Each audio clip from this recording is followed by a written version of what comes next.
What is up, guys? Welcome to another episode of the Meaning of Podcast. I am Ace. This is RB3. And this is the podcast where we talk about your favorite directors and the deeper meaning within their films, or at least we hope they're your favorite directors. There's some of the top directors that we're interested in during this week. I don't know. We're figuring it out as we go, guys. But this week, we're continuing our Mexican, Latino, Hispanic theme, and we're doing Alejandro Gonzalez Iñárritu, which is a very famous director, and he is pretty much considered to be one of the top guys, especially after making back-to-back with Birdman and The Revenant.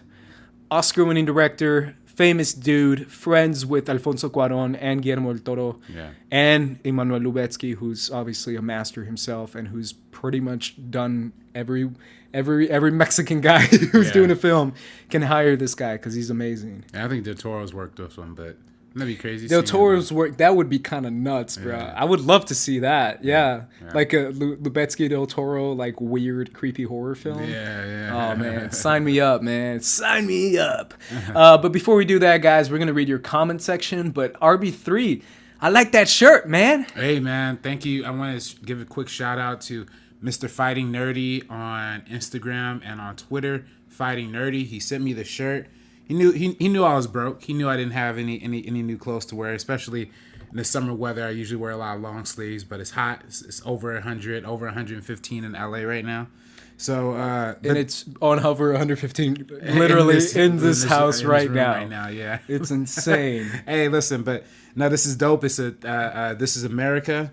It got obviously the Gambino and the image of shooting the guy, and it's almost a classic pose now. Yeah. Everyone keeps posting that pose. Like everywhere I see it, it's like always on Instagram, and people are like mimicking it and stuff. Like it's crazy how much that blew up. Yeah, it's become a whole thing. Like it's pretty dope. Yeah, his name is Fighting Nerdy. Fighting Nerdy. So just catch him fighting nerdy. If you gotta catch him fighting, just fighting Nerdy on Instagram and Twitter, and support that guy, man. Cool. Makes dope shirts. Let's go to the comment section from last week's episode, which was Alfonso Cuarón, like we said before. Tony Wagner. Tony's back. Tony's back. Every time we see you, Tony, we're going to call you out. And we're going to read your damn comment. He says, Cuarón is a master at what he does, especially Children of Men and Y Tu Mamá También, being some of the best films ever. Can't wait for Roma, which is his newest film releasing this year on Netflix. Interesting. You guys create great podcasts for airplane travel. What are your favorite films so far of 2018? That's a great question. I want to hear your thoughts on what's your favorite film so far of 2018. 2018? Well, I haven't seen as many. What about the film we just saw? I know. Sorry to bother you. I don't know if that would be my favorite, but it's definitely the one I've thought about the most out of any film that I saw. It probably would be honestly one of the top ones. Yeah. I mean, at least top 5 of the year so far. Definitely top 5. Yeah. It just to me the film is a little unbalanced, but. Sure. For all of his unchecked rawness, is very expressive and creative and very, very original. You know what I mean? So it's almost like an urban Charlie Kaufman, meets Key and Peele, kind of weird, strange mixture. So I appreciate it on that front. I mean, I probably still put Black Panther as my top. Only because of what not because of what it represents, but it's also just a really dope movie. I mean, and from all around the board, when you really think about what it had to say philosophically, politically, about identity, all that stuff, I think it probably has some of the strongest in that front. But then again, I haven't seen Hereditary yet, so that one I haven't seen. And I saw Tully, and Tully would honestly be one of the top ones. Which one's Tully? It's one with Charlize Theron. Directed by Jason. Oh yeah, Reitman. Was that good? It was dope until the ending because it has a really bad ending. Gotcha. Yeah, but that would probably be up there too. But it's the ending kind of fell apart. Yeah, I mean it's one of those things too. I definitely want to rewatch Black Panther because I think the last time I saw it was in theater. I want to buy the Blu-ray. Do you have the Blu-ray? By the way? Yeah, the Blu-ray. I want to borrow that real quick, bro. Yeah. But at the same time, I would probably say Hereditary for me. Hereditary because it's a different feeling. Because if the purpose of a movie is to make you feel the most disturbed feeling ever, then you accomplished that purpose in Hereditary, and you won my vote for favorite movie of the year so far. That movie's insane. And then obviously Infinity War. Wait, really? Hell yeah. That movie touched my soul, man. It made me feel butterflies. It made me feel all good inside. Oh man, I don't know, man. It's one of those movies, man. I can't vibe with that. Fernando Moreno says the Spanish pronunciation is Iñárritu. Just in case you care, keep up the great work. You guys are awesome. Saludos from Mexico. Thank you. Shout out to Mexico, as we're doing already. I've been mispronouncing his name forever. Oops, sorry. But I'll get it right this time. Yeah, I listen. I'm not gonna say it right either way. I don't think. I have a lazy tongue, so but the Spanish names aren't that great for me. But I'm gonna try this time. T Money 91 says you guys are doing the Lord's work. Oh. Wow. Your take is always illuminating and inspires me to reevaluate the oeuvre of directors. Of directors. That's my pronunciation. Every time I see a word, I used to do this at work because I used to write like copy and scripts and stuff. And every time I would do like a foreign word, I would just go, and just add like a little accent towards it. That's good. That's funny. So yeah, thank you. That's a really nice comment. I told you beforehand. Comment. I was like, we're getting some nice comments, man. Hey man, comments. Hey, I'm used to that. Keep sending us the nice comments, and iTunes listeners. I know you guys are doing us a great favor by listening to us on iTunes, man. We appreciate that. One more. Let's do David Jordow says, I keep listening to you guys during work because I have some long hours. Just know as one of the fellow lovers to another. Sorry guys. I'm reading this. It's very far away and it's small, so I'm gonna increase the. I'm blind. Let's try that again. David Jordow says, I keep listening to you guys during work because I have long hours. Just know as one fellow movie lover to another, keep up the great work. You might not get a lot of viewers all the time, but as someone who always makes videos talking about movies, it's not views that count. It's the passions you guys have doing it. Okay, but more views are great too. Thanks, man. That's really sweet. That's really nice. You know, man. This week inspired me. This comment section made me feel all good inside. Hey, man. Listen. We have our supporters, and they definitely. And I love that we are able to engage in such thoughtful conversation. Because really, honestly, I feel like out of all the fan bases for the SK Plus network, I'm not throwing any shade, but I feel like we have the most elevated comment section when it comes to you just throw shade to everyone, man. I'm not throwing shade to him. And no, but you read. I mean, I read this other dude's comment as you read. I don't read comments, but like normally, like when I saw one dude was talking, had a whole like paragraph talking about like adaptations. I'm like, oh, what the fuck did we talk? And then we talked about that last week. Yeah, we did. And just made that connection. So, yeah. Thank you guys for commenting. We appreciate it. It's really nice, guys. We appreciate it every week. You can do that. Leave us comment section. It's the best way to communicate with us. It's the best way to show us you care. Because sometimes we just don't know. Mm-hmm. We need that little boost. And you provide that, guys. And you're also very gracious and kind. And we give appreciate us that little stroke of ego. That's all we need. You know what I mean? We don't need no ego, man. We don't need where we're going. We don't need egos. Let's get into Alejandro Gonzalez Iñárritu. Who is, as I said before, very famous, Oscar-winning director. He is a master, and his first film is a film that RB3 actually saw. No, I'm kidding. I'm sorry, guys. It's actually the opposite this week. I think you've seen more Iñárritu films than I have. Yeah, I guess. Yeah, I think maybe. I mean, let's start with Amores Perros. Amores Perros. I did watch this one, and this is his debut feature. It's about 2 hours, 34 minutes long, and it's basically the story of. It's basically these are not short movies, man. I gotta say, Inarito. I'm gonna. You can call him Alejandro. Alejandro, yeah, Mr. G. I gotta say, it just keeps getting less and less. I gotta say, man, your movies are really long, my brother. Each movie is like a good 2:30. You know what I mean? So pocket change. But they're all super engaging to watch, and this one's super engaging. It's the story of 3 separate kind of tales, which is a theme that occurs a lot in his first 3 motion pictures, like the kind of interconnected stories. Amos Parallels does that. 21 Grams does that, and so does Babel. This one is really, but Amos Parallels is about Mexican lifestyle to and the different facets of Mexican lifestyle. Where we have one character who has his dog doing dog fights in order to like get by and marry his he wants to help his brother's wife escape from his brother because his brother's abusive to his wife, and he wants to, and he loves his brother's wife, so he tries to start, fighting dogs or have dogs fight each other to, get into that business to try and get some money for that.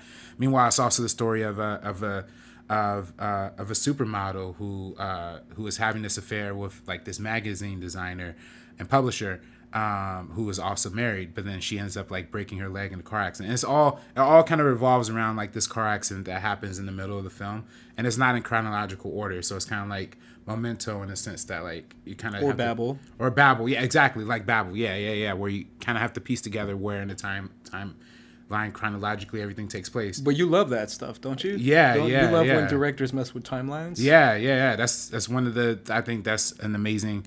That's more of a newer technique that I feel like directors are starting to implement. I feel like this movie and Memento, they both came out in like 2001, and I was listening to a podcast earlier that was reflecting on how those films kind of mirrored each other in the sense of like you're discovering information along with the characters discovering things as well about each other. So and this movie's very deep, man. It deals a lot with when we talk about loyalty, our relationship, because every storyline, there's also a third storyline in there too, that's also focused on loyalty and love. That's kind of the central theme throughout this entire movie is like loyalty, right? What are we loyal to and how we're loyal to it? And one of the bigger motifs is that each character has like a dog in and of themselves, and how the relationship between human and dog is supposed to be built on loyalty. But a lot of times these people aren't being loyal to each other. You know what I mean? So sure. So it's very deep. It's very fast. It's really the story of.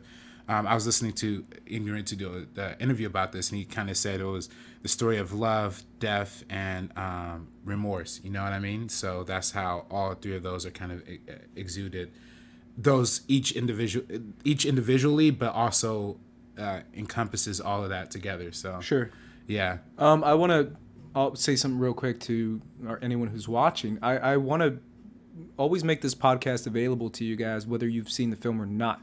So the purpose of the meeting of is essentially to discuss the themes and discuss the purposes and discuss what reoccurring themes and views do the directors have in each one of their films. So if you've seen one or two or none of Iñárritu's films, you can feel free to keep listening, because we want to have a broader discussion of what the movie is trying to say and what kind of stuff that we see in his earlier films, and maybe encourage you to watch these films and seek them out if you can. If you can't, it's totally fine. But yeah, I just wanted to say that real quick because it's kind of important to let everyone know. Right. And it has Gael Garcia Bernal too. Yeah, it does. Yeah, same from Y Tu Mama Tambien. So kind of has that crossover. And Babel. And Babel as well. Yeah, I mean it's just. I mean, of course, it's almost like a recurring thing in his movies to kind of have a broad spectrum in terms of, because I think what's really fascinating about this film in particular is that where we talked about Y Tu Mama Tambien, kind of exploring Mexico from like a higher class civilization. This movie kind of explores like the three different facets of Mexico City, right? Like the dog fighting life, the middle suburban life, trying to cope with like the relationship there, and then also the upper class life with the model and the magazine designer, and how those three, no matter what socioeconomic class you kind of land in, you each kind of face your own hardships, whether that is with real life violence and with gangsters and thugs, or whether that's with domestic violence at home and all that kind of stuff. So it's all very prominent and powerful, I feel like, and it tells a very universal story in and of itself. So yeah, it's interesting because, like you said, it's a precursor to his later films, considering, especially Babel, which is a more international take on it. Right. But this is a very Mexican take on it, where it's like, you're Mexican to the core, but at the same time, you're very different people. You have different lifestyles, and you have different points of views when it comes to life in general. I think that's relevant, especially now with the World Cup. And I know a lot of people don't care about the World Cup, but I think it's fascinating, especially scrolling through Instagram and social media, to see the Mexican team and how someone in the Mexican team, like the passion and how much obsession that you are with the success of your team succeeding in the World Cup. I'm telling you guys, last week when we shot this, it was the night before the Colombia England game. I'm telling you guys, I don't understand. Like, I talk to my mom about it a lot because she's even more hardcore than I am. But I was disturbed. Like, I was hurt to the core. Like, I spent all day super depressed because we lost in the worst way possible in penalty kicks when we should have won. And it's one of those things where I'm telling myself, and I'm trying to dissect my own thought process and my own emotions by telling myself, why do I feel this way, even though I wasn't even as invested as other people who are even more invested than I am, or even the players. Like, how much worse must they feel? But it's this communal feeling, whether it's joy and pure ecstasy, or failure and pure depression of seeing a soccer team lose in a match. Like, it's so trivial if you really think about it. But at the same time, it's so important to so many countries, including Colombia, including Mexico, including European countries too. I mean, it's one of those things that I find so fascinating, that it's the most uniting front, the most uniting sport. I mean, it can tear people apart as well, but it's one of the most things that unites us. And it's crazy to see that in Mexico, because as someone who spent some time in Mexico, quite a bit of time in Mexico, I saw that, and it's one of those things that you can see that in Tu Mamá También as well, that the class of different people, but at the same time, I'm going to get into weird territory, but the biggest, in the United States, you face racism quite a bit. Like, that's the biggest thing that we face as societies, seeing each other differently. In Mexico, it's class. I'm going to quote something that I don't even know why I'm saying this, but there was a video that someone made and said something negative towards, like, people who do a certain thing. It's like, oh, if you do that, then you're just, and it's like a derogatory word for poor people. And it's like the most offensive thing you can say in Mexico. Really? Yeah, because it's one of those things that's something that you don't do. And it's very interesting to see. But I don't feel like even people in Mexico, it's a different kind of communal, feeling. Obviously, there's a lot of stuff going on with the election, with the president, with crimes that we've seen in Mexico. But it's very interesting. And I'm going off your train of thought. That's why I was gonna say, like, Inarito, I was listening to an interview that he did back in 2001 when this movie came out. Sure. He was talking about, the interview kind of asked him, like, you're coming out, and Alfonso Cuarón just came out with Why Tu Mamá También as well, and Guillermo del Toro is busting on the scene. They kind of asked him, like, why do you think there's this new wave of Mexican directors coming in? And he kind of mentioned that the economy in Mexico is becoming more balanced than, like, the late 90s, early 2000s. So there was more revenue going into, like, theaters. People could go see more movies. And then that excited investors to allow more opportunities for Mexican filmmakers, which I think is fascinating, because when you look at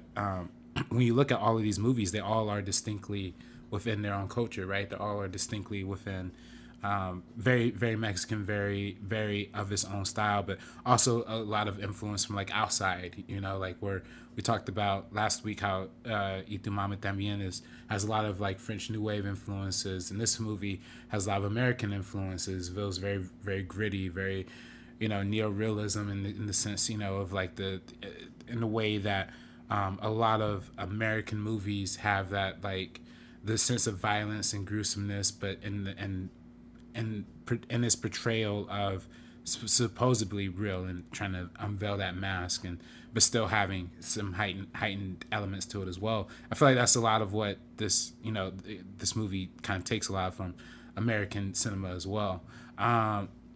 So yeah, I mean, just overall, and then plus, and with this movie in particular, with its representation in Mexico City, when because you have to get permits and talk to the council to film in the city and stuff like that. And they're worried initially that, having images of thugs and violence was going to put a negative spin on the city. But Iñárritu kind of mentioned that he feels like not unveiling what was happening, but kind of demonstrating the reality there is for a lot of people within Mexico City, either on the top plateaus of society or on the bottom. So I think that's very important. Yeah, that's something that he's always talked about, being transparent and being real of what's actually going on in the world.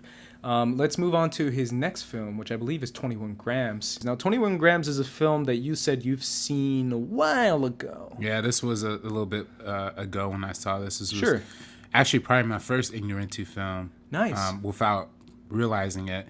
But this is kind of his first English speaking, for the most part, movie that deals around. It's again the same theme.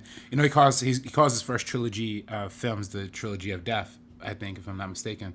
Babel, 21 Grams, and Amos Pelos, because they all kind of focus on that central idea. Now, the title of this movie, 21 Grams, is not referring to any kind of like drugs or anything. What it's referring to is the amount that is supposedly lost when somebody dies, after they die. And what does that 21 grams account for? Is that the soul? Is that the heart? Like, where is that the person's being? That's kind of the question. That's kind of the deeper question that's being asked throughout this entire story. And it focuses on, three different stories. One of them being Benicio del Toro. He just got out of jail. He just became a redevout Christian. And he's trying to pick his life back up, like after prison, but he ends up accidentally running over and killing somebody. And it's the story of him dealing with that, but it's also the story of the family of that person who got ran over. And it's also the story of Sean Penn, who is who I can't remember exactly what kind of role he plays in this movie, but it's another fully circular kind of non-linear, connected story, and they all play individual pieces into the larger theme of death. Yeah. Because he's he's critically ill. Yeah. That's Penn what it is. That's what it is. Yeah. He's ill and he's trying to come to reason with like existing people in his life about that. Sure. And if he can rebuild himself like a soul almost, you know what I mean? And leave a reason for people to remember him for, so I think that's kind of the whole arc that all three of them kind of going on. And it really does become the question, for Benicio del Toro, it becomes like, oh, should he turn himself in for running this person over? Like, does that make him a heartless person for not, for committing this crime and kind of trying to get away with it? And his wife is not encouraging it, but like, he's an ex-convict. Like, and if he goes back, he's gonna be locked away for the rest of his life. So it's like, where do we stand morally on that?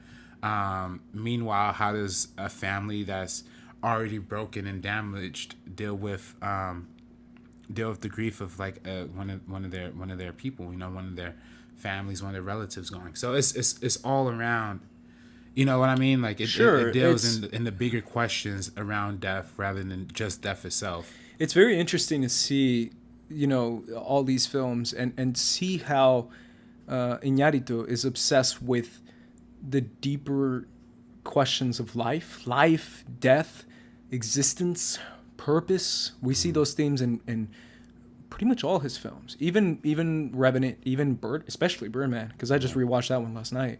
That's essentially the whole purpose of the film is finding relevance and finding purpose and finding the purpose of existence itself and what's life. What is life? What is your mark on life? That scene where Emma Stone has all the toilet paper or whatever she's rolling off, and it's like this is how many humanity has, and this is the rest of eternity. Like, what is our impact on life itself, and who do we impact when we live or exist?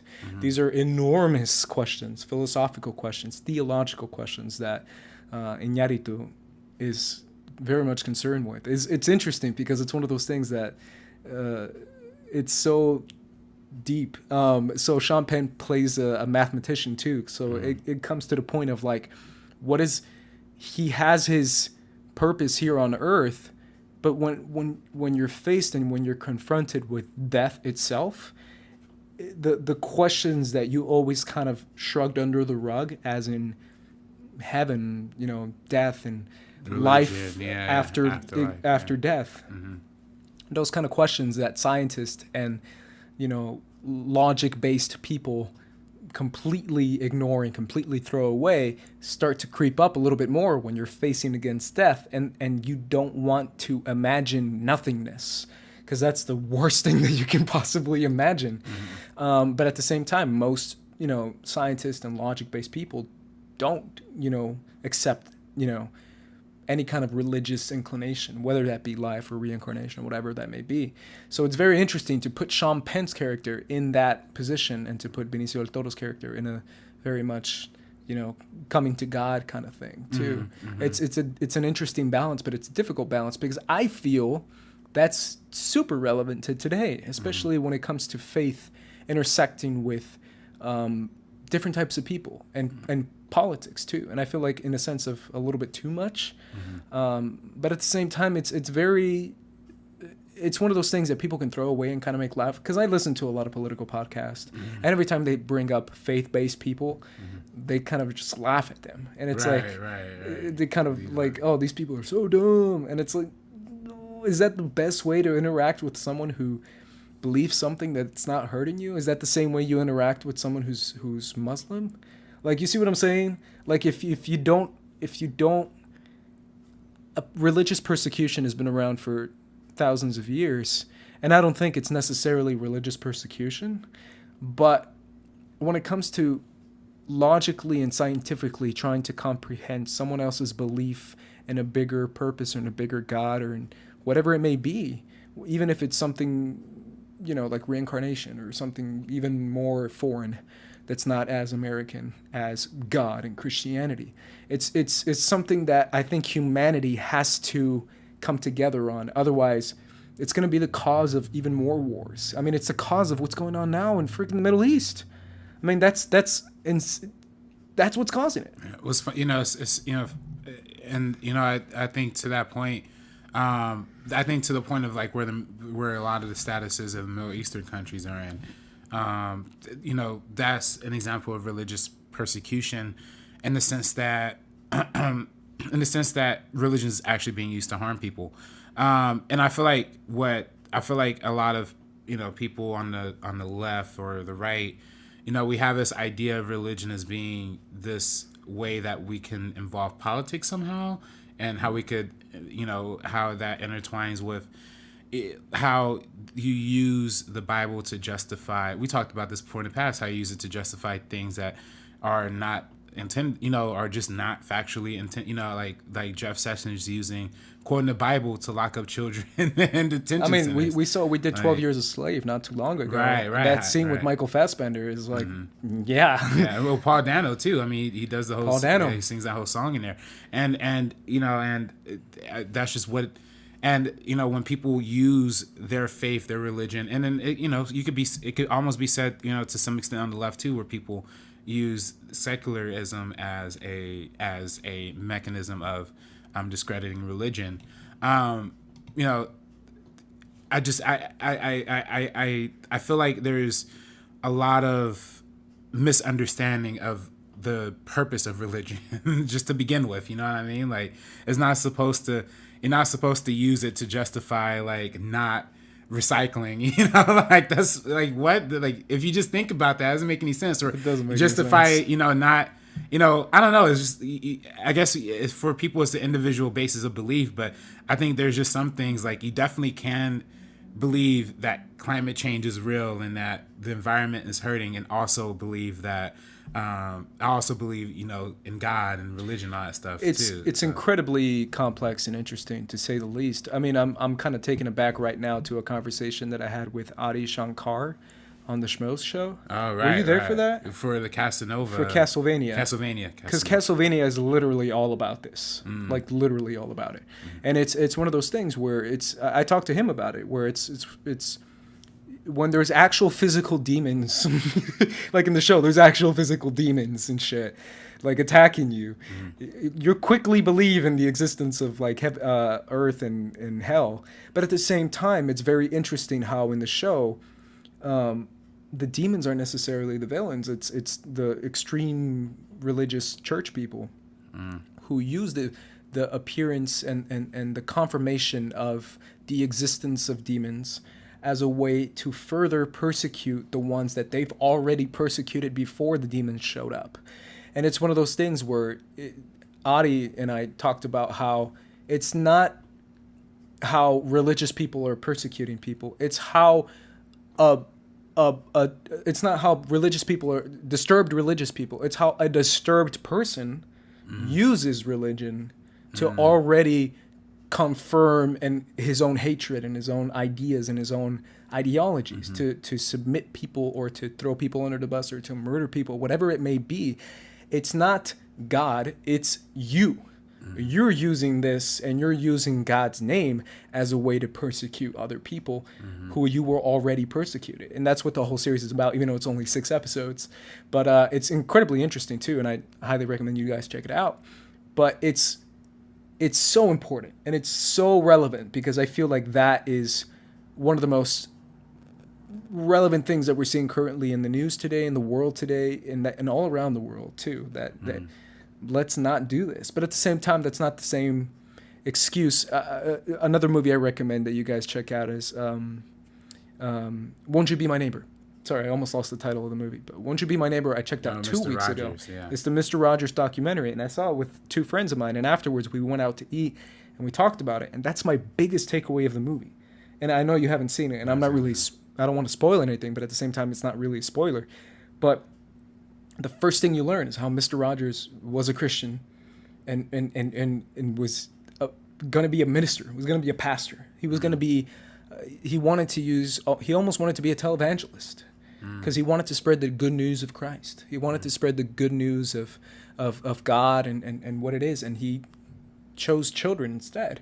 And he still spread his faith and he still spread the good news. That's what I wrote on Twitter, is that he found his own church and his own pulpit and his own audience, and it was children, and he was spreading the messages of Christ through these episodes. And people, so you know what I'm saying? Like, people don't want to acknowledge that, but at the same time, that's what it is. That's you can't accept half of Mr. Rogers if you're going to fully embrace him. You have to accept that faith and how he used his faith to influence children and messages and certain themes that he did throughout the episode.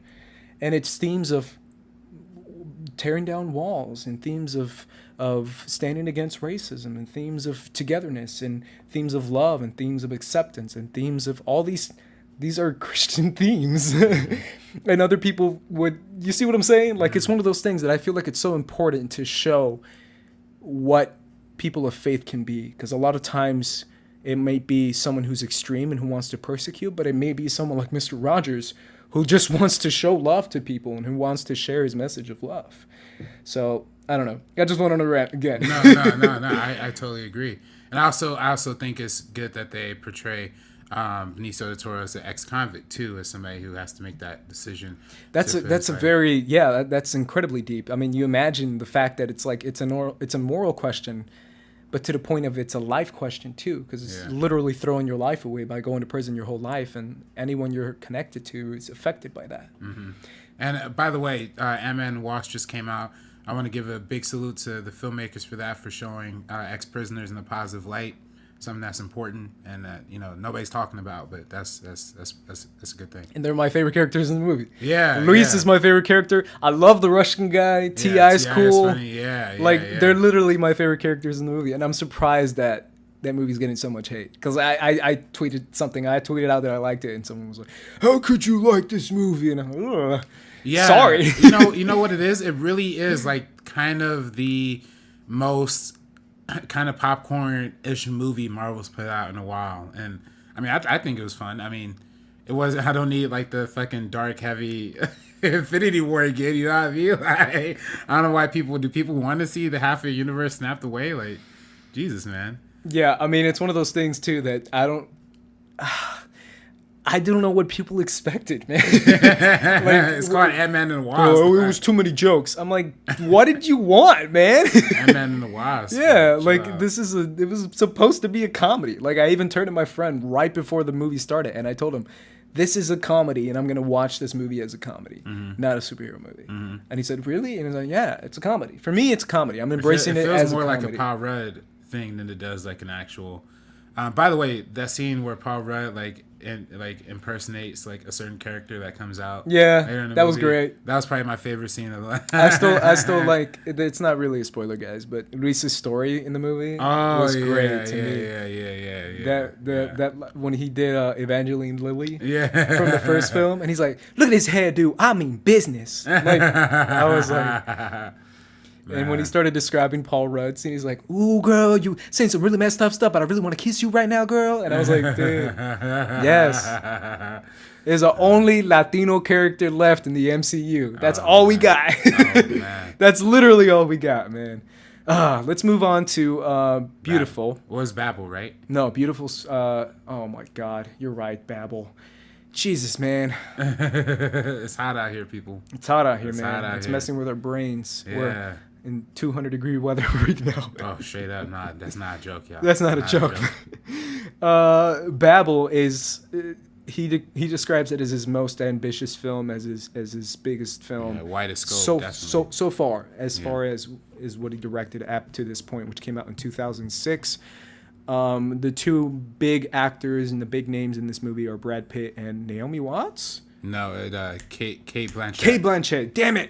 I'm thinking of Birdman. Sorry, guys. Naomi Watts is in Birdman. It stars them two, and it's essentially about, I want to say 5 separate stories.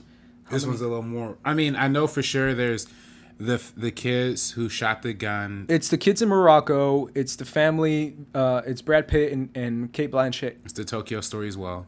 Tokyo with Rinko Kikuchi. And it's also the Mexican one with Gal Garcia Bernal. And I think that's it. So it's 4. So those stories are the ones that we're focusing on. I rewatched this film, guys, so sorry, I don't have all the details, even though I rewatched it. It's the first thing I want to talk about when it comes to this movie is the international scope. And I saw the behind the scenes, which I highly, highly recommend. It's incredibly fascinating. The making of this movie, it's on YouTube. Where Alejandro talks about how the idea essentially came from how we're all connected in the world, and we share the same air, and we're all humans, and we all have a connection to each other regardless of culture, religion, race, language is the biggest thing, right? Because the movie's called Babel. Now, RB3, as a theologian yourself. I don't know about that, but you know the story of the Tower of Babel, right? Yeah. So essentially, for those of you who don't know, which I think most of you do, it's how humanity didn't have different languages beforehand, and how they use that power, because it's a power. If everyone could speak the same language, that's powerful. To build a tower that can reach heaven. And God saw that as them trying to be above him. So he immediately gave them all different languages, and they all started speaking different languages to each other, which ruined their project. It ruined their tower because they couldn't communicate how to build this thing, because it's such an ambitious project. And that's the title of the movie, and that's this whole thing that's going on. And Alejandro explains it to the little kid actor, Brad Pitt's kid actor in the movie. And it's pretty funny when he explains it, because it's just this little kid. He's like, why did you call it Babel? And he just goes on this giant story of God and all this stuff. And the little girl is Elle Fanning too. Is it really? Yeah, I didn't know that till afterwards. I didn't know that. But it's one of those films that is about those international things. And every time I see one of these international type films, because another one that does it's a TV show, I know, but it's recent in my head. Sense8. Have you seen Sense8? I haven't, no. I saw all of Sense8 season 1. But it's one of those things that it has that same feel as... It's about 8 different characters. Correct. Who are connected? Correct. Okay. All around the world. And every time I see one of these movies, personally, I go to producer mode, and I immediately think, oh my God, this is a nightmare. Shooting this thing would be a nightmare. Like, that's where my head goes. Because what people don't know is that doing an international type movie where you're shooting all different stories in different areas, like Sense8 and like Babel, is so much money, Yeah. so hard, so difficult. You need to hire crews there for different locations. You need to find permits or just be allowed to shoot there. And the documentary talks about it quite a bit, especially with Tokyo, which apparently was the hardest one to shoot. And Alejandro lost his shit in the doc. He was really pissed off because the Tokyo police was the most strict out of like the Mexicans, out of the Moroccans, who were super kind and super open. And he has translators in different areas, so he speaks to a translator, and this translator speaks to the actors, and he tries to get different things across. It's so fascinating to watch that documentary. But it starts out in the Moroccan desert with these kids who are playing with this gun that was just bought from a fellow neighbor in that village. And it shows how this movie has so many themes. So many themes. Let's start with children. Yeah. Because there's a theme of innocence and childlike wonder that is embedded in all children all over the world, regardless of what culture or what language they speak. Every child has that same, I don't know what to call it, but blessing from God to have this childlike innocence and sense of wonder that you kind of lose, especially when you become a teenager. But it shows how from Brad Pitt's kids to the Moroccan kids to the child of the Tokyo businessman, right? She's becoming a teenager, becoming an adult. Yeah, and I feel like that's with that story, that's kind of, I think that one represents the transition from innocence to becoming more of your own and discovering yourself. So but please continue. The fact that how such a horrible, awful thing like shooting someone can be in the hands of someone who never had that intention, a child who doesn't want to cause harm and doesn't want to do that, but his adventurous spirit and his whatever attitude can be a negative thing, and it turns into the fact that he's shot Cate Blanchett's character, right, which is in the first 10 minutes of the movie, guys, so don't worry if I'm not spoiling anything. Right. But at the same time, it shows how it comes from that, and it ends with the shootout which ends the kid's life, the brother's life, and everything can go head on. I think the most pertinent image in this movie, in my opinion, this is the biggest takeaway that I have from it, is when in Japan, Rinko's character sees the little kid on screen, and it says, suspects caught for shooting of American tourist or something like that, and it's a child. It's almost like, really? Like, you frame him as if he's like Osama bin Laden, even though he's like a child. Like it's very interesting the way it formats the media, and it's just one shot of that. But I don't know. What do you feel like this movie was trying to say throughout the story, especially of the two brothers and then the siblings of Brad Pitt's kids? Yeah, I mean, I think they're all kind of individual coming to age stories, like in and of themselves, right? With the kids who are Brad Pitt's children, and they go with the maid to Mexico. That whole story, I feel like that whole adventure, that whole story is growing up with independence, right? Because there's that whole thing of people, who grew up in families of nannies and maids, how they become overly dependent. And we kind of see those kids being super dependent on her throughout this entire story. But at some point they had to. At some point they ended up growing in and of themselves. You know what I mean? And they got exposed to a lot of culture that they weren't normally exposed to. I mean, I think back to that scene when they're like spin the chicken around and the head comes off and the chicken's just running around. That's definitely something that not a lot of kids is gonna see. But not a lot of kids growing up in the San Diego suburbs. Yeah, right, exactly. So, but then even she has her own story of like love and like trying to find love and all that kind of stuff too. So it's fascinating how it kind of balances those sides and how coming of age can be something different for some rich suburban white kids going to and trying to get back from the border, from Mexico to the border, across the border back to America, and also the story, also the thriving, growing, like sexual, discovery that young women go through, and how would that affect somebody who's deaf, who only has one method of communication that most people can't communicate through anyway. You know, it's kind of like the ultimate metaphor for being silenced, like not having anybody speak to anything. Sure. You know what I mean? So, and nobody hearing you either. So, and you not hearing anybody else.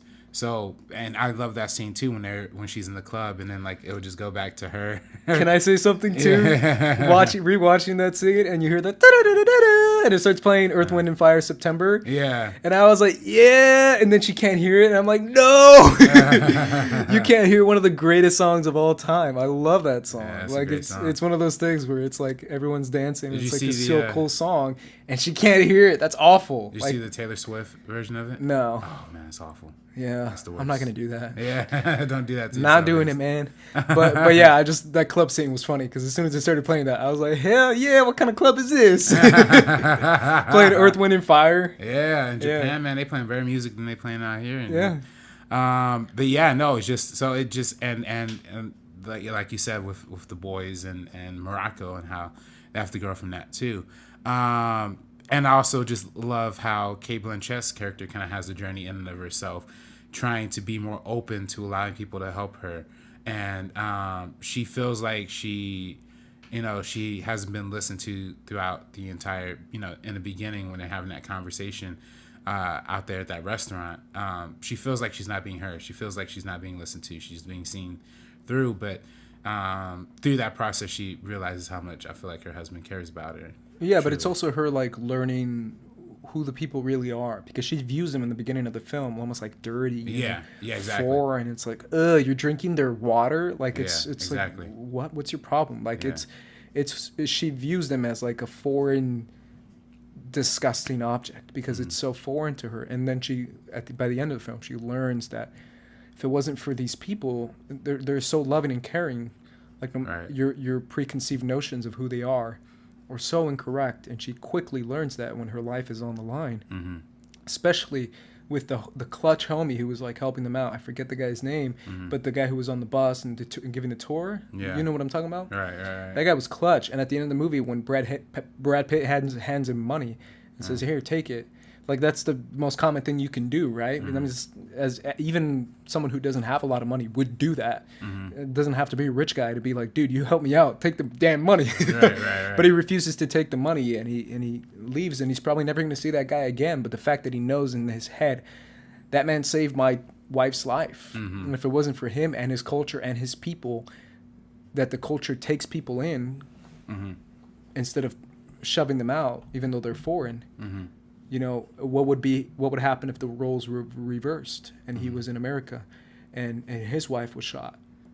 Would it be the same reaction? Kind of thing. It makes you think. Probably not, because the Moroccan culture is much more, wanting to help and wanting to bring people in. And when they were offering them food and water and stuff and then giving them to the tourists, and the tourists were like, nah, get away. It's like, yeah, because if you're going to stay here, we might as well embrace you and show you hospitality that you probably haven't been shown. So yeah, that's incredibly important as well. Yeah. And for me, a last thing I want to say about the children is the fact too that I saw the behind the scenes, and Iñárritu said that he wanted the two American kids to coming into Mexico to see it like childlike wonder, where they see different animals on the street, they see different people walking by, and they don't take it in as Cate Blanchett's character as they take it in as like, ooh, this is different, this is new, this is an adventure, this is something I've never had before. And when they hang out with the little kids, they're still little kids. Like they're just, it doesn't matter what culture, what language they're from, they're still going to play. And that's something that the translator in the documentary, the Arabic translator was saying in the movie. She's like, anywhere around the world, you throw some kids together and they're going to find a way to play. Even if they can't speak the same language, they're going to find a way to play with each other because they're kids. And then she was hanging out with this little girl who was Moroccan, and she told the translator that she had a little crush on Alejandro's son. And it's one of those things where he's like a little kid too. He's like 7 or 8 throughout the shooting of the movie, but he had him while he was shooting the movie. He had his kids with him, which I think is crazy. But yeah, it's how a child doesn't see borders. A child doesn't see separation. they see children like them, and they see someone that they want to play with, because that's all children want to do and learn, right? So I don't know. That's my last thing on them. The other theme I want to tackle though is how let's talk about Rinko's character a little bit more, because her journey through not only being a teenager, but being a teenager who's deaf and can't hear anything is so incredibly frustrating to her as she's maturing into her sexual desires or whatever it may be, because she sees that as something, how society views her as different, as not accepting, and how she wants so desperately to break out of that, basically. And it's so frustrating, but at the same time it comes and it pairs in with the death of her mother. What do you think of? I love Rinko. She's I've talked to her about. I talked to her with Kumiko the Treasure Hunter that came out in 2014 or 2015. It's a movie that just stars her, and it's just her acting her face off. I think she's incredible. I think she's super underrated. So I love that she was in the movie. Obviously, Pacific Rim is where most people know her from, where she plays Mako. But I've loved her for years, and it's one of those things that she kind of shows. Without saying much, she shows you everything she's feeling on her face. And, of course, that great performance by her. She got nominated for an Oscar for this role in Babel. And, you can see why. Like you said, she's deaf. She's using a lot of her face for the acting. I totally agree. I mean, that's, the whole idea of being the outsider amongst your own people, amongst people who, is your same skin color, same race, same country, and all that, but you're still the outsider because of your disability. I think is something that's very prominent for a lot of people who are faced with disabilities, right? And have to feel kind of left out of society because, the societal norms aren't necessarily aligned with your conditions, So, and then she struggles with that a lot in this movie, and she somewhat kind of overly expresses how much she desires her sexuality, because that is I kind of think is her way of trying to fit in, trying to fit in, trying to be accepted by people, that's not her that's not herself and her dad, and she even starts hitting on the police officer when he's asking questions, just because she wants, and for a lot of maturing, females, not for a lot, but some maturing females are interested in that kind, are interested in at least sexual relationships, So, not all, obviously, but but in general, people in general, like guys are too, of course. But yeah, I mean, it's just interesting that he chose to explore that with someone who's deaf, and it's a little harder for them to communicate, and express how they feel about a person or something like that. You know what I mean? So yeah, for sure. And it's funny because this movie came out in 2006, and it talks a lot about different cultures and different borders. Let's jump to Emilia's story, the maid in the movie, or the caretaker of the children, which shows you how she's desperately trying to find a babysitter for these kids, but she can't for her son's wedding. And it's her son's wedding. Like, she's not going to miss it no matter what, so she just takes him with him. And then on their way back, they run into a lot of issues, especially with Gael's character, who's awful for doing that shit. But it's essentially about border crossing, right? And how perception of people, because if the guy didn't question it, if the security guy who was at the border, if he didn't question it, they would have gone easily, right? Yeah. But it's also, how could you not? I mean, the guy was so drunk, man. Like, even someone, I was like, really, girl? Like, you can't see that this guy's so drunk? And I know he's your nephew or whatever, but come on. Yeah. But that scene in the desert is like a horror movie, and it's shot like a horror movie because it's endless nothingness and desperation of life and death. And the fact that she's with two little kids too makes it 10 times worse. And it shows you how people face that horror like all the time. And it's a different situation and a different horror, but it's still a horror. It's still a horror movie to do that sort of thing because it's, as we're experiencing now, heat is no joke. Oh, it's definitely not a joke, It's man. no joke, man. And those deserts are so hot. Like they're 115, 118. The kind of weather that we were facing over the weekend is what people face when they cross that border. It's insane. So I think that's an interesting point. But I want to finish the Babel conversation essentially on guns. Because I feel like this movie had a little bit to say about guns without saying much. I don't know if you caught that, but that's what I caught. The fact that what connected a few of the stories were guns. Yeah. How It was just how it connected all of them, I feel like. all of them, right? Yeah. Yeah. And it's one of those things where we see guys shoot in the air. That was one scene too. And we see how the gun that was used to do the murder by the children was the gun of the Japanese business guy.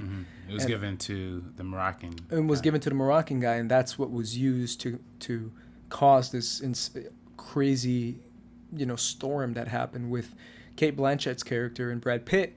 And at the same time, it's what was used in the suicide of Renko's mom too, because she committed suicide with a gun. And it's how funny she basically created a story of her committing suicide.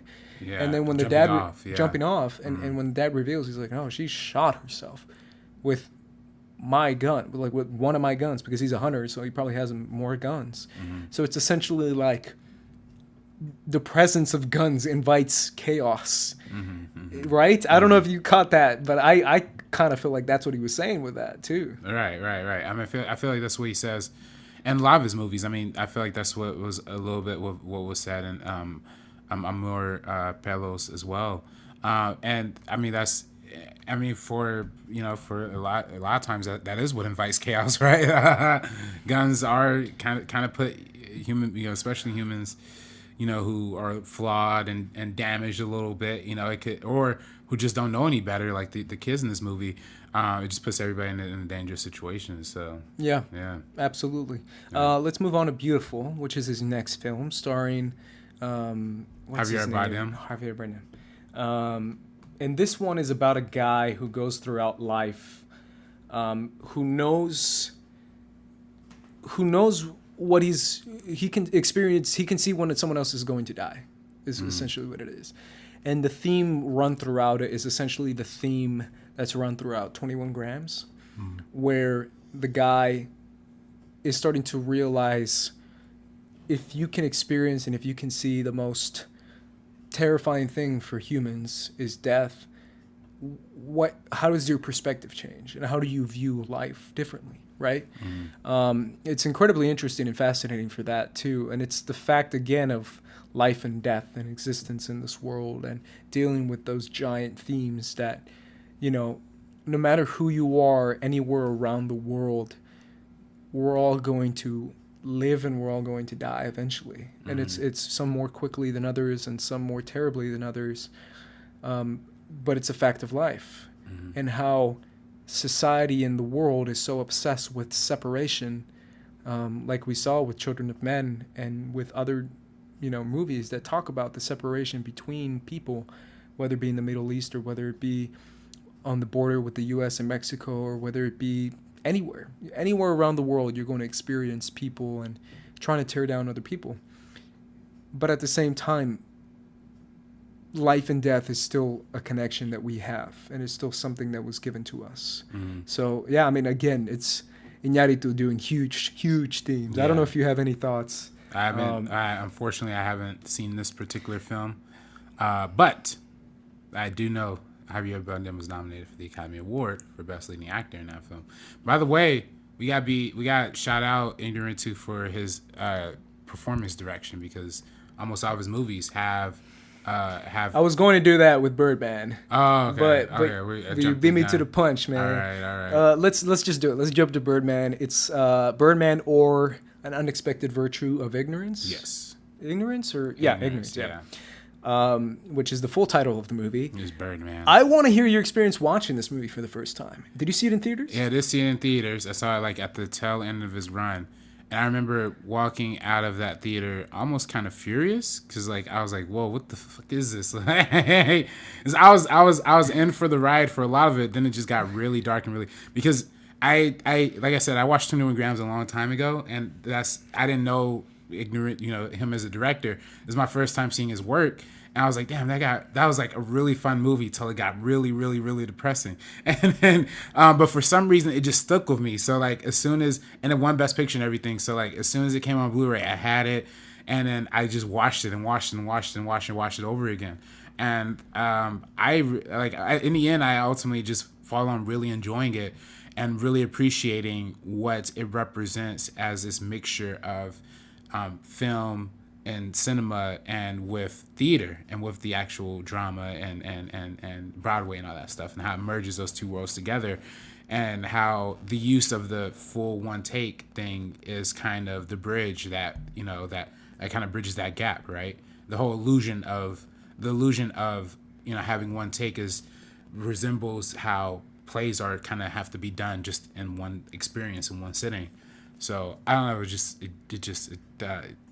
a great film to me. But I want to tell you my experience watching the movie for the first time. I saw it by myself. I saw it during the beginning of its run, I think.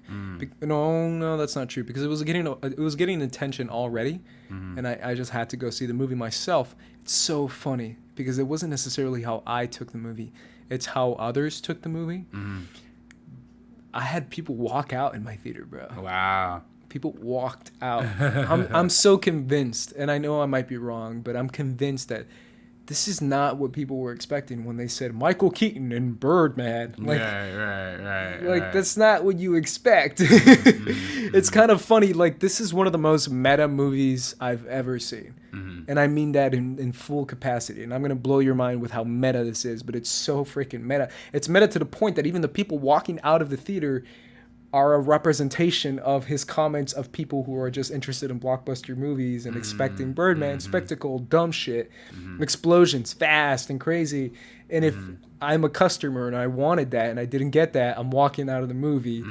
It's just ironic how meta it can get, even during my experience watching the movie. But yeah, I mean, this is what people consider to be his greatest movie, his greatest film. Would you agree with that?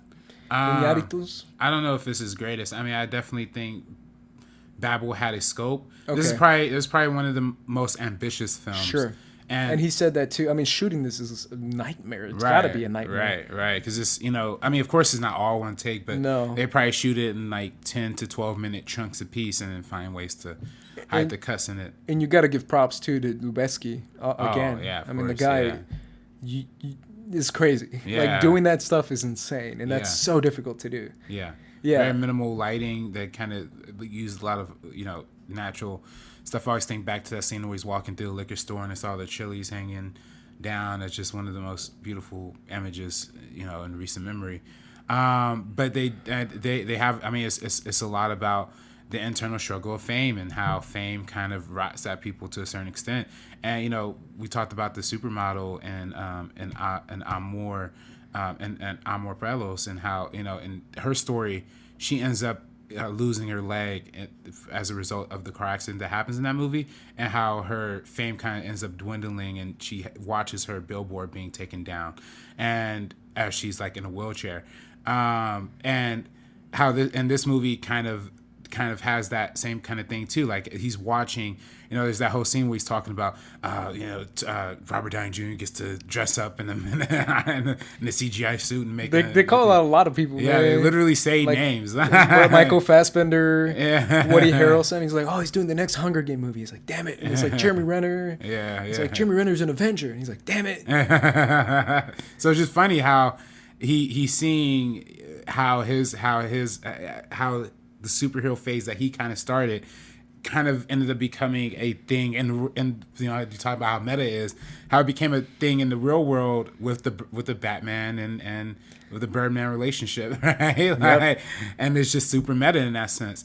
I don't know, overall what it has to say as a commentary of not just superhero movies but of film and of criticism too, because it really is like how you have to smooch up to some critics or to get them to have some favorable, you know what I mean? Like, well, I talked about it last week, remember? Yeah. I don't know if you remember this, but I mentioned how, and it's crazy how relevant it is now, especially with Birdman. But I talked about how it's crazy how a film critic can just say, oh, it sucked, and all of a sudden it's like, oh, it totally sucks, right, guys? And it's like you try to sound like the smart film critic from the New York Times said it sucked, so I'm going to go into the movie expecting it to... And it's like it can destroy a movie. It can ruin a movie because a critic said their opinion, and people take that opinion as better than their opinion, right? Right. So it's crazy how that scene with the critic, it's one of the best scenes in the movie. I think the best scene in the movie, because it shows you how it's like, it's so true how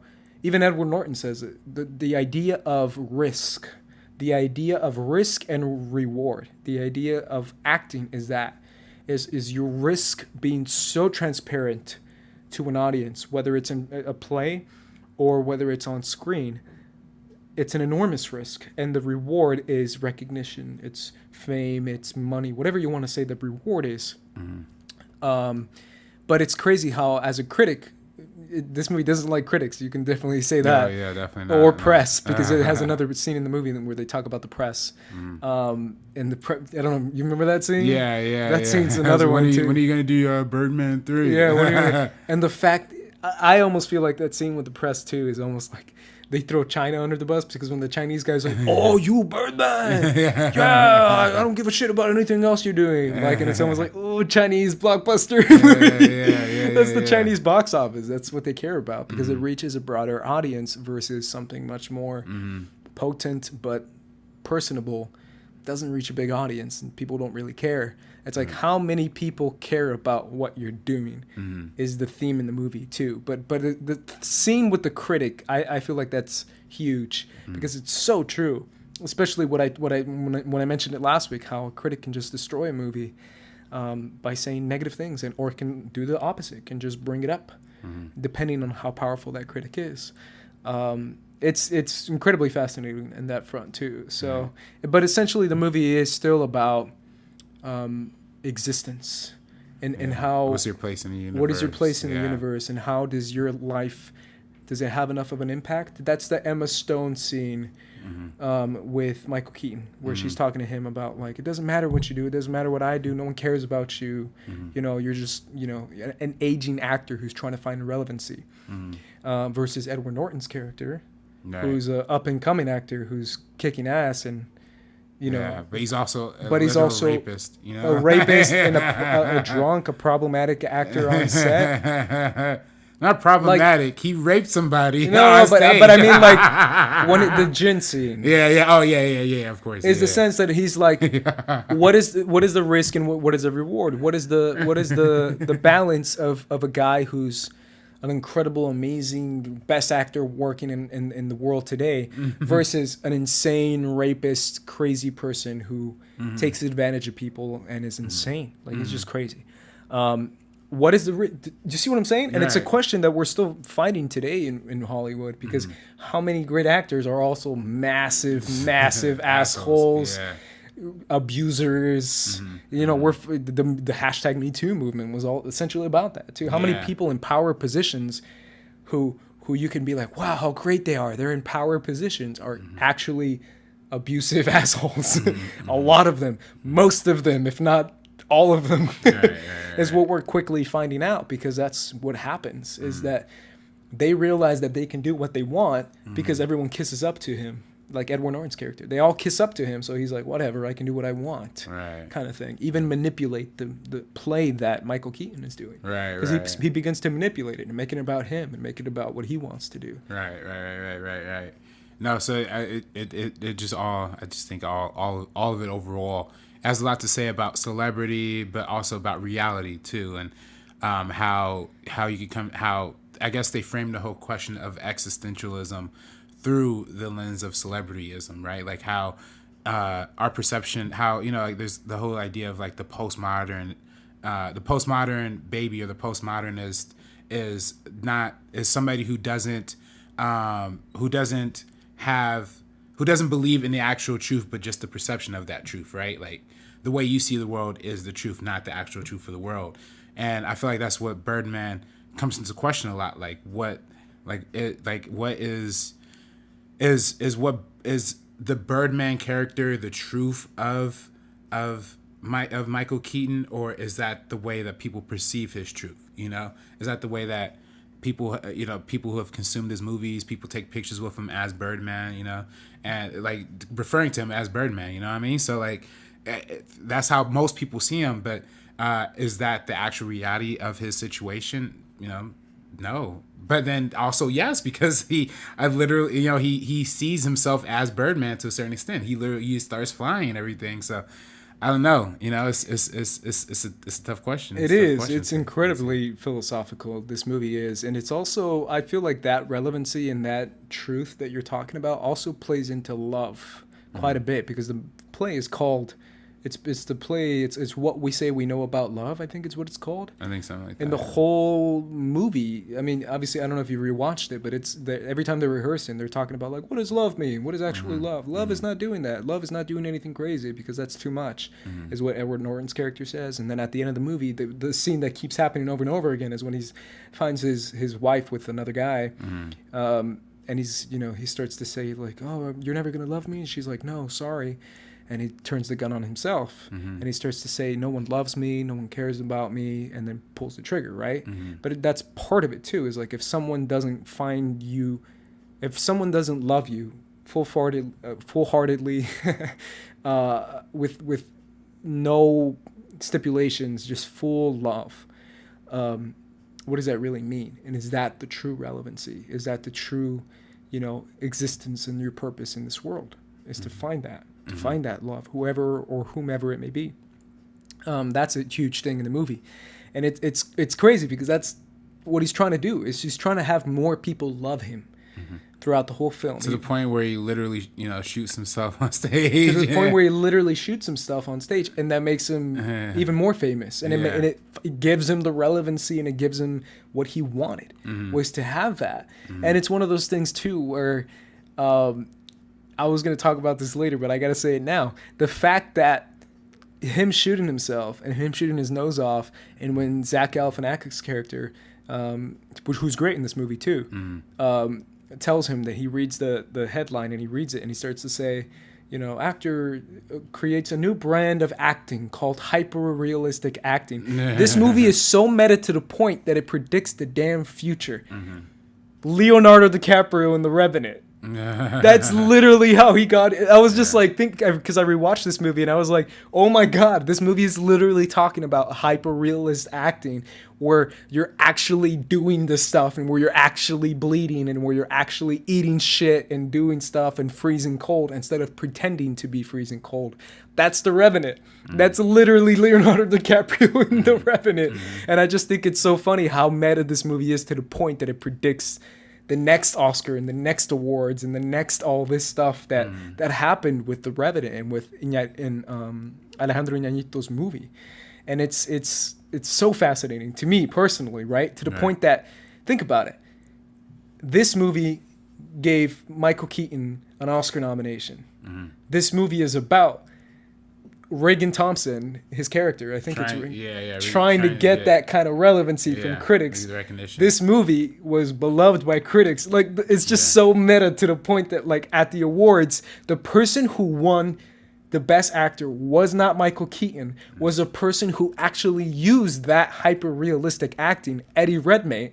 I was like, oh my god, like, I'm blowing my own mind. I'm like, wait a minute. The acting, the crazy, like, it's like, well, Michael Keaton was really good in Birdman. Yeah, but Eddie Redmayne played Stephen, what's the guy's name? Stephen Hawking. And he actually, got that disease. What was it? What's it called? But what he actually physically transformed, and that's why they gave him the award. It's all like the hyper-realistic acting that he was doing in the show where he shot his nose off. That's the kind of acting that Eddie Redmayne was doing. And that's why he beat Michael Keaton. I was just like, wow, dude, this is crazy. But do you think Michael Keaton deserved it over Eddie Redmayne that year? I think so, yeah. I mean, well, honestly, I feel like a lot of the performances in this movie did really well. Emma Stone put up a really good She was Oscar nominated too. Yeah. And at Norton. But yeah, Michael Keaton, I mean, he was doing something. I mean, it depends on, the way you look at it too. Is he playing himself? Is that the way? I think the one scene that did it for me was the scene where he starts to pretend that he had an abusive father. Oh, yeah. I was like, watching that in theater, I was like, gosh, man, he really is going for the Oscar. And then he was like, I'm kidding. And I was like, oh my God, that's even better. As I'm like writing a review, I'm the critic. I'm like, as Michael Keaton described his story, and then he turns it around, give him the Oscar. Like, I'm the critic watching this. But I just think it's so crazy how meta this movie got, to the point that the perception of this movie itself was how he was talking about critics beforehand. It's just crazy. And the fact that Edward Norton's playing himself too. Right. I mean, they say he's playing himself. Yeah, I know. Obviously, he's not playing himself. Yeah. I mean, if he is, I hope he's not a rapist. You know I was gonna say. But he's supposedly like an asshole. Which, I mean, a lot of people are. A lot of people are. And I think that's why it connected with a lot of Hollywood people, because they just know I feel like a lot of people in Hollywood do kind of feel the way that, you know, Michael Keaton does, which is also another meta commentary on, you know, but you know, that, I guess, I don't know, to me, I just always found it fascinating that this movie celebrates so much like the dependency on the true art of film, and like how blockbusters are just kind of washed or whatever. But meanwhile, like it exudes its own, like it kind of flexes its own muscle by having like the whole flying scenes and making you feel like.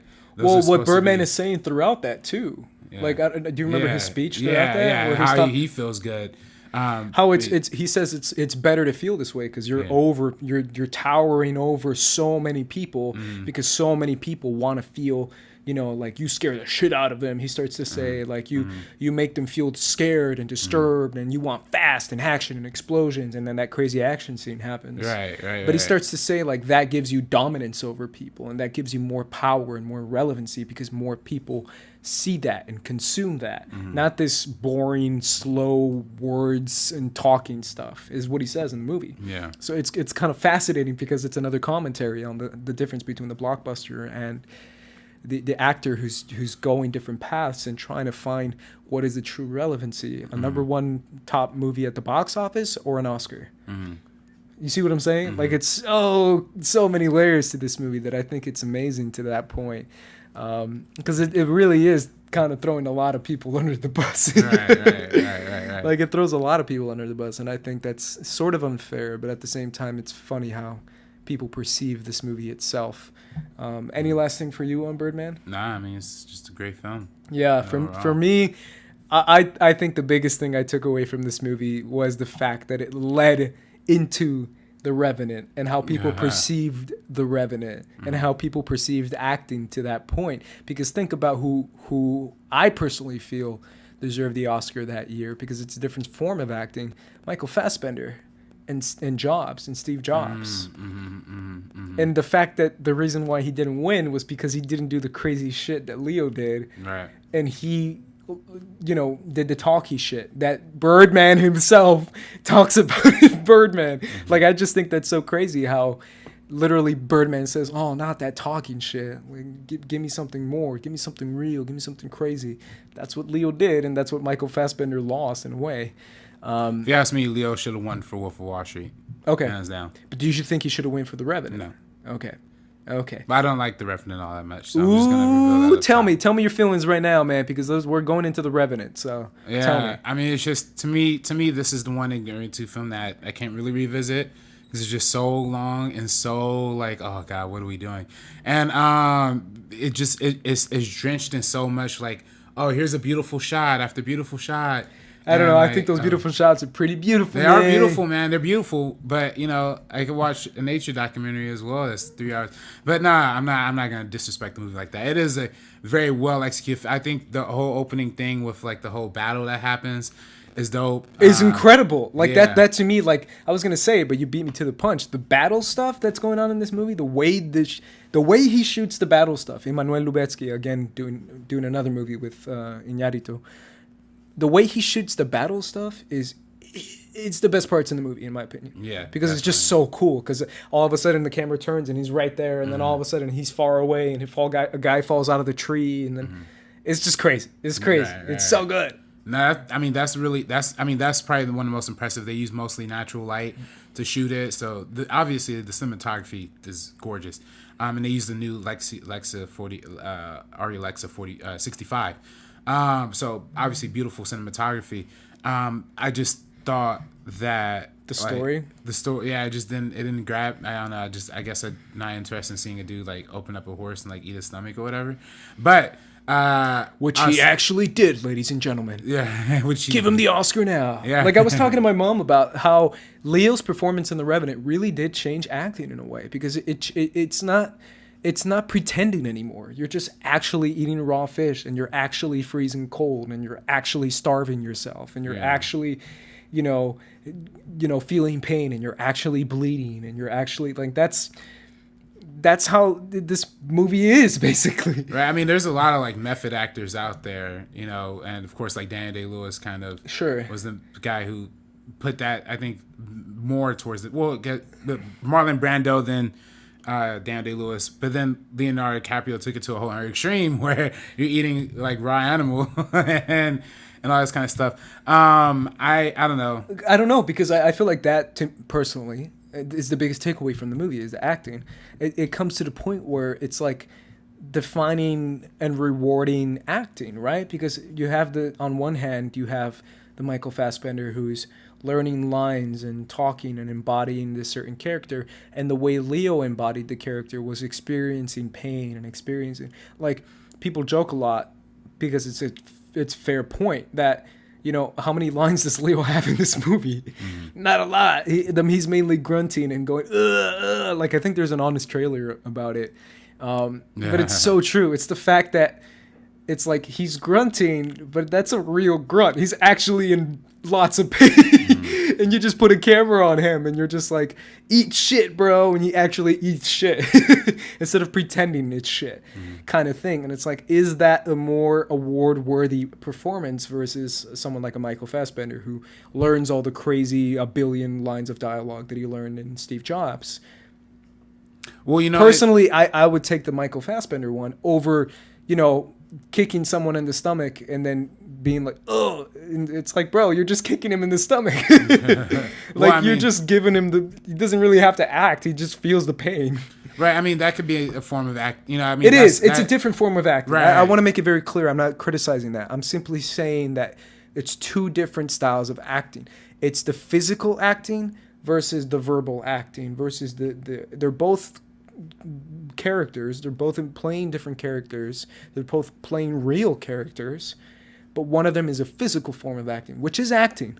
And another one is a much more verbal, lines, dialogue form of acting. Well, yeah, I mean, I think also, too, Alejandro G. Iñárritu is very influenced by theater. And in theater, a lot of times, it requires more physicality because when you're in the theater, you have to act bigger so the people in the back can see you, too. So I feel like that's a lot of what is kind of incorporated into his movies, is kind of not the act bigger, but the more emphasis on the physicality to a certain extent, right? Like having a much more, giving the actor as many tools as possible giving the actors so many tools and as many tools as possible to get the kind of rawness, the unfiltered like rawness of their performance. And I think he does that in this movie, and he does that on all of his movies. I mean, I talked about, let's do an interview of him with Amor when he talks about Amor Perlos, and he talks about how he asked one of the actresses, like, what kind of cologne does your boyfriend wear, and then she told him, and then the next day he had the character who was playing in the relationship wear that cologne, right? Just a little touch, but it adds that little tool for the actor to get more connected on a personal level. So, and you mentioned it beforehand, and you have to give him credit for doing the kind of crazy shit to get the performance that he gets out of these actors. Because at the end of the day, you just mentioned it: Beautiful, Babel, Birdman, The Revenant.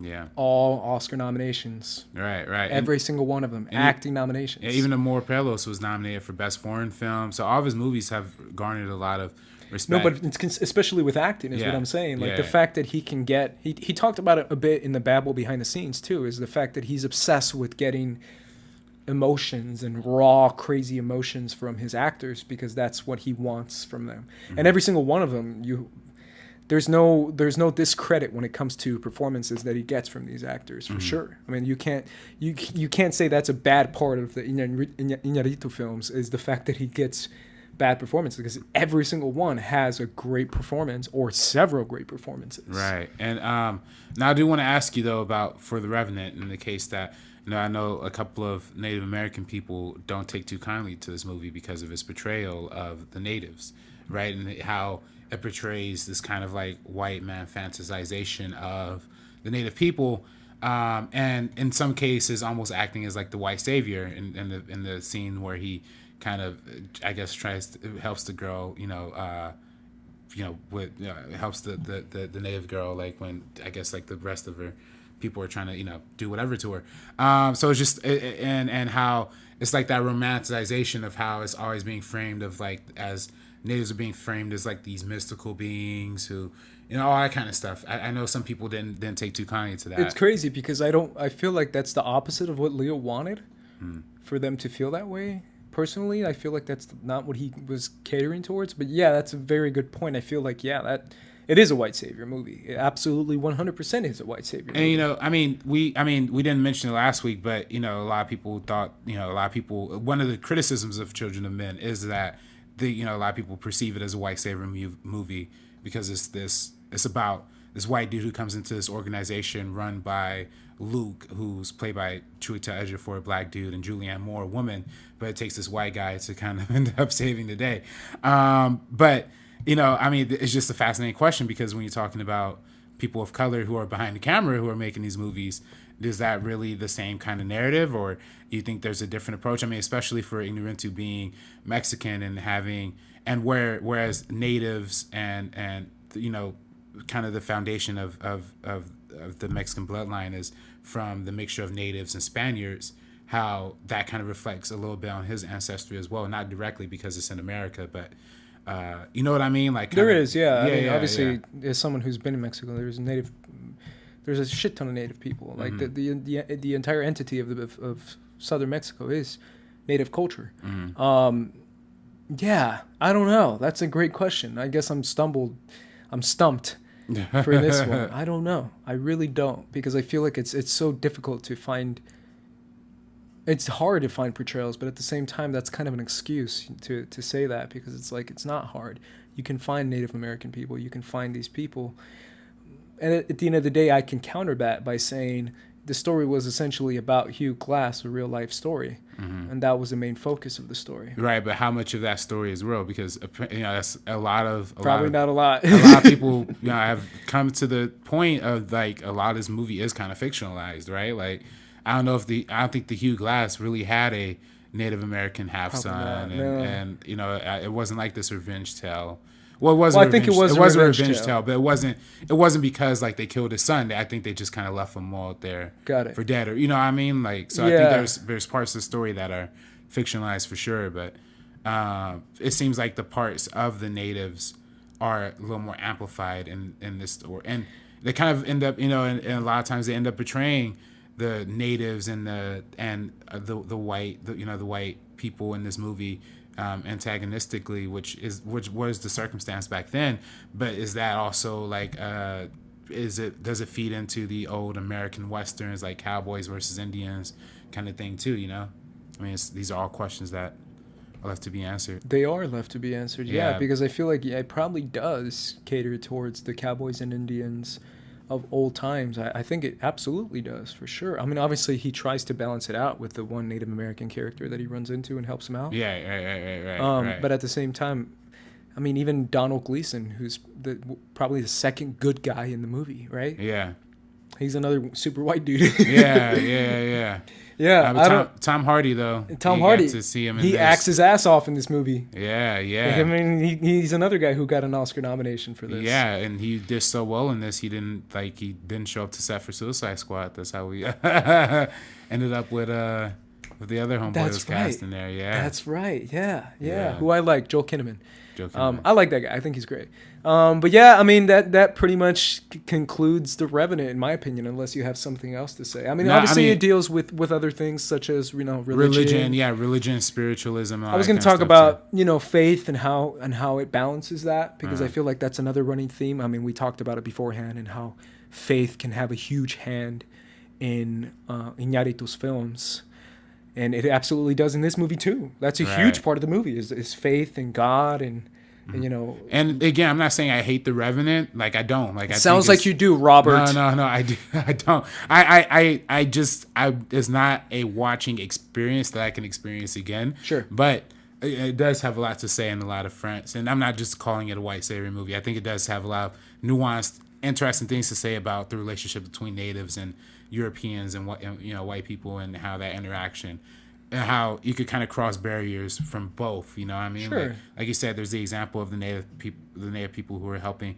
Leo's character is also the fact that Leo had to have a native son in this movie, and it's also the fact that it's different relationships that occurred throughout this. Yeah, I don't feel like intention Yeah. was ever directed towards what you were saying. Yeah, I think that's the intention. No. But what ended up happening, possibly. But I feel like the intention was much more supposed to be about connection and how Leo's character can be connected to another culture because of the relationship he has with his wife, and how it's totally fine and okay to have a native wife and to have relationship with them, and instead of trying to fight them and shoot them because they're foreign and because they speak a different language, you can join them and learn about them and join their culture. And I think that's what Iñárritu was trying to do. Right. No, absolutely.